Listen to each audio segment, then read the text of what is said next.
Madam President, The junior senator from Illinois. are we in a quorum call?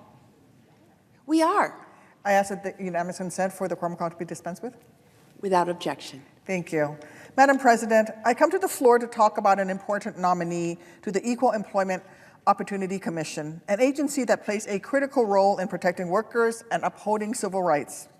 The EEOC enforces federal laws that make it illegal to discriminate against a job applicant or an employee because of the person's race, color, religion, sex, national origin, age, disability, or genetic information. In short, it is because of the laws that the EEOC enforces that many of us are here today, and Carla Gilbride is an exceptionally qualified nominee to serve as the EEOC's General Counsel. Ms. Gilbride has 15 years of experience advocating for the right of all Americans to enjoy equal opportunity under the law, including representing workers who have faced discrimination or who have been unable to access courts because of forced arbitration provisions.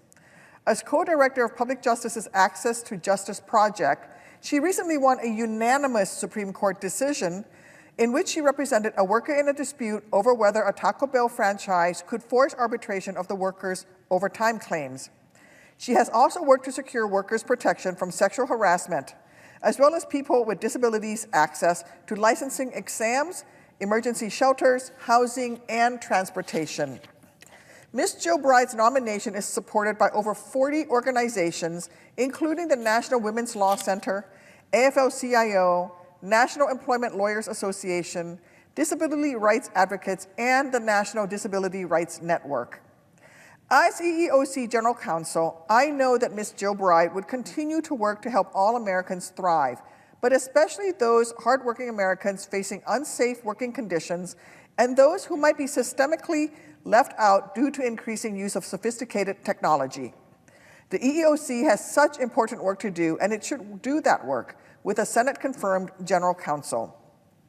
I hope my colleagues will join me in confirming Ms. Gilbride to this critical role so she can get to work. Madam President, I ask unanimous consent that, as if in executive session, the Senate consider the following nomination. Calendar number 1203, Carla Ann Gilbride to be General Counsel of the Equal Employment Opportunity Commission for a term of 4 years. That the Senate vote on the nomination without intervening action or debate, that if confirmed, the motion to reconsider be considered made and laid upon the table, and the President be immediately notified of the Senate's action. Is there objection?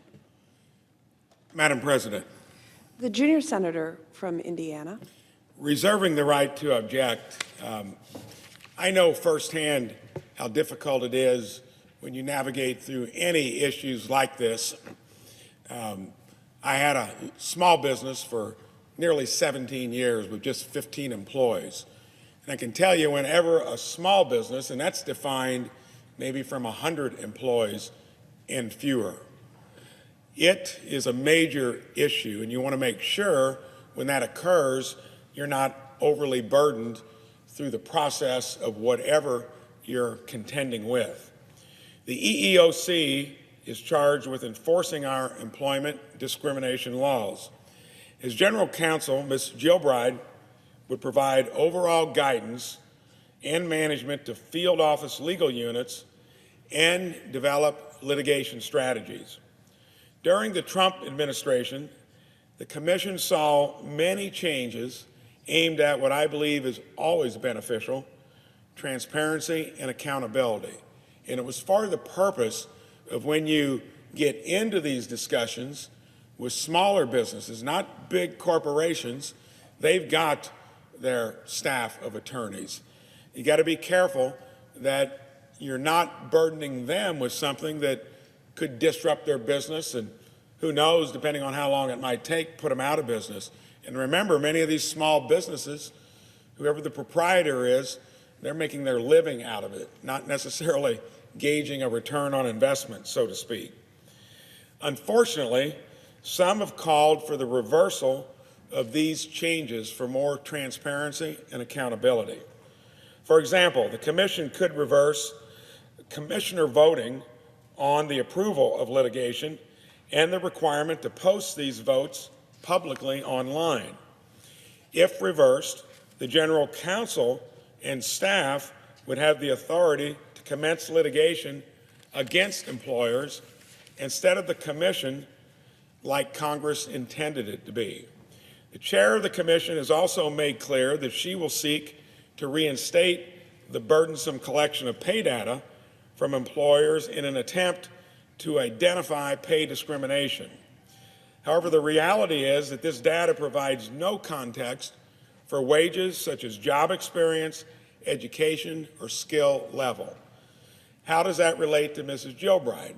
When she was asked about some of this, it wasn't clear whether she was going to keep what many of us thought was good with accountability, transparency, or where you were going to go more in the direction of the way it was before.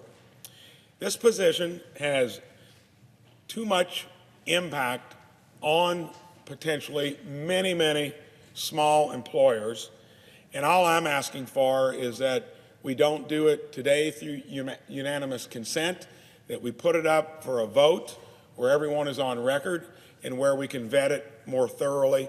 Therefore, I object. Objection is heard. Madam President. The junior senator from Illinois.